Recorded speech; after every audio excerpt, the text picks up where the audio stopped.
The queen piece is known as the most important piece in every game of chess, second only to the king. With the new revelations of Khaenriah and Celestia, it's time to analyze one of the most important pieces of the board and his secrets. Venti as a character is known for his cryptic and secretive nature, despite being the freest Archon of the seven. Disclaimer: the following is just a theory, and nothing is indicative of the final product. So let's begin with Ventis' personality. In the entirety of Genshin Impact, Venti is known for his deception and secrecy. He is a bard whose identity is unknown to most, and even his smallest actions tend to conceal his secrets. In the duration of the game and its story, there have been numerous amounts of times where he has concealed the truth from someone, gave half-truths, blatantly lied, or withheld information. As a character, Venti falls into the trickster archetype who, while good-natured, tend to mess with the protagonist's psyche by twisting their words and intentions, oftentimes because they're hiding skeletons in the closet. These include but are not limited to the following. Venti is the absentee Archon of Mondstadt that lives an incognito life as a bard. He's using a fake vision and makes up fake stories about Barbados to appeal to the audience. He is feigning ignorance of Albedo's true nature and the dangers of the art of chemia. He hides the truth of Celestia from Vanessa when she asks about the island in the sky. One of his tests to see Vanessa's worth was to lie to her that she would be happier elsewhere and that she should let her people go. He lied in his character story about Stanley's Shield of Magnificent Honor and Sword of Valor, and he forged Rex Lapis' signature when the aristocrats of Mondstadt sold the soldiers to be slaves to Liyue. And the list goes on. Of course, this isn't implicating that Venti is a bad person. Quite the contrary, most of the secrets he kept are for the betterment of the people, but even his intentions can never justify the truth. Venti is a character that tends to be carefree and joyful despite his burdening responsibilities as an Archon. When you talk to him, you can tell he's a bard first before he is a god. That isn't to say that Venti won't help Mondstadt, of course. Time and time again, everything he does is for the people of Mondstadt. Starting the rebellion, helping them against Dvalin, saving the people from Ursa the Drake. He is there when he needs to be, but you can tell Venti uses his secrets to cope. So, if he was somehow given the opportunity to keep Venti and Barbados as separate entities, maybe he can live the life he desires. So that's where I introduce the most important part of the puzzle, the Gnosis, his deepest connection with Celestia. I propose the following theory. After deducing that the Fatui are targeting him, Venti realizes that they are after his godly power. As a final act of freedom, he allows the Fatui to take his Gnosis. This action was motivated by his own regret of Khaenriah's destruction, his fight against the Abyss, and his fear of Celestia. Now that's a large assumption, so let's break it into parts. First is that Venti deduced that the Fatui are targeting him. In the Mondstadt Archon quest called Behind the Scenes, Jean makes an assumption that Barbados' animal power was what the Fatui are looking for. She makes a guess that it's to kill Dvalin or take over the Knights of Avonius as the main defenses of Mondstadt. However, she says that's why they're after the Holy Lyre de Hermel. The cryo-god's Fatui seem to be after the animal god's power. If the Knights of Favonius publicly prevented an attempt on Dvalin's head, then the only other way to affect the animal god's power is to take the Holy Lyre. She claims that the way to control the animal power of Barbados was through the lyre, which we know isn't true. Venti has been able to control Animo from the very beginning even without the lyre, and we know that once Venti retrieved the lyre, the instrument itself has no animal power left. Therefore, Jean's assumption here is wrong, which makes sense. She doesn't really have a reason to know anything about the Gnosis since this is an important Archon information. It's also interesting to note that Venti doesn't speak when Jean's considering the possibilities.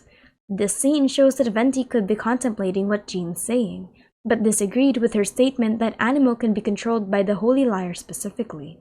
As a fellow Archon himself, he knew that if Jean's theory that they're after Animo energy is correct, the Tsaritsa would target a more important artifact, not the broken Holy Lyre de Hermel. On a side note, it makes sense why Jean would say that the Fatui are interested in killing Dvalin after summoning him with the Holy Lyre. It's because the Fatui would try to use Dvalin's death as more leverage against the Knights of Favonius. It's a political tactic to indebt the whole of Mondstadt to the Fatui. This is mirrored with what Tottori did in the manga, where Mondstadt's Ursa the Drake was killed by the Fatui, and that's why Mondstadt's currently in a strong alliance with the Fatui. What Venti says in the quest after that, though, supports that he's getting suspicious of the Fatui. He states that they aren't after Dvalin, but instead are trying to lure the Animo Archon out. Jean just said the Fatui are trying to take Dvalin's power for the Cryo God. I fear this might fall short of their true intentions. I think they intend to use Barbados' connection to the wind to draw him out. Just like Lisa traced the source of the storm to the temples. The god of Animo? Hasn't been seen for more than 1,000 years. What makes you think that's their intention? Oh, Ventis Line here makes sense from a contextual point of view. If the Fatui want the animal power, they needed the Archon himself to be lured into a trap. This way, they can retrieve the Gnosis. The Fatui already know who Venti truly is. Either they have their intelligence network to track Venti, or because Venti, with the wisdom of a war god, decided to do a YouTuber face reveal with the lackey of Senora present in the chapel. Congratulations, you played yourself. Starting with the Animo Gnosis is actually a very strategic ploy when all things considered. Mondstadt is a city that the Fatui have the most control over both economically and politically, and with the Dvalin situation, these forces are heavily focused on the larger threat. Conducting underground espionage and surveillance would be easy for the Fatui. Additionally, if what Venti says is true about him being the weakest, and the Cryo Archon gains intel that Barbados is currently in the city, then she would know that his absence would affect his capability to fight against external threats. Well, if he wanted to fight against them in the first place. Which carries me over to the next part. Venti's confrontation with Senora after the Holy Lyre de Hermel incident. Venti is aware that the Fatui are targeting his power, and that they know Dvalin has been contained. It's possible that Venti was merely counting the moments that they'll go straight for him. At this point, he's not quite sure whether they'll go straight for the Gnosis or if they have another method for extracting his power, but he was anticipating an attack. And when that attack came, he willingly let himself be captured and allowed for them to take his divine power. Dissecting the chapel scene can either make or break this theory, so let's begin. First, it's crucial to note that Venti is still in possession of the Gnosis. This, according to him, was the power of 1,000 winds. Nothing in his previous actions would dictate that he doesn't have access to his Gnosis power, albeit maybe a little weakened because of his absence. This means that he has the caliber of Barbados, and that while he says he's quote-unquote the weakest of the 7, it's in the context of actual gods. Just because he's the weakest Archon doesn't mean that he's not leagues above other mortals. We know that Venti's absent form was also able to terraform Pylos Peak and the Golden Archipelago, as well as fight Durin 500 years ago with Dvalin. This was also the same Venti that exorcised Ursa the Drake from Mondstadt. That puts into perspective Venti's power at the moment, despite his allegedly weakened state. So, the scene where he is overpowered by Senora seems very suspicious. We know that even with the cryo delusion, which wasn't even capable of stopping the Traveler, she wouldn't have been able to completely incapacitate Venti to the magnitude we see in the cutscene. Wound him and rough him up, maybe, yes, but not completely overpowered to the point of knocking him out unconscious. But what's even stranger is that Venti just stands there. Yes, his legs are frozen, but he doesn't really do anything offensive. He blocked the ice projectile from hitting the Traveler, but he never once tried to attack Senora. He just stands and provokes her, which is actually a really important part of the scene. Because second, I believe his resolve to give his power was when he saw La Senora. He knew of La Senora's existence as a harbinger even before this meeting, as hinted with Venti's epilogue dialogue, but it's possible that he knew her further as Rosalind, the Crimson Witch. There are two reasons that this might be the case. Venti's power set with the wind is symbolic of knowledge over the course of years from ballads. He says that he likes putting the names of great people into a song so that they shall never be forgotten. The story of the Crimson Witch, which was infamous during the Cataclysm, would have definitely caught him since he was also there fighting against the Abyss. And second is that Venti has one of the best insights and memories in the game. Venti has a knack for knowing who people are even if they're pretending they're someone else. An example of this was when he revealed Stanley's true identity to the Traveler. Seeing La Signora would have reminded him of the tragedy with Rostam and the Knights of Favonius' expedition to the Abyss.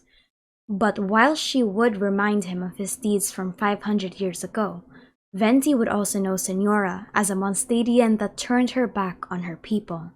Which brings me to the taunts. First is the resident rodent beats invasive vermin.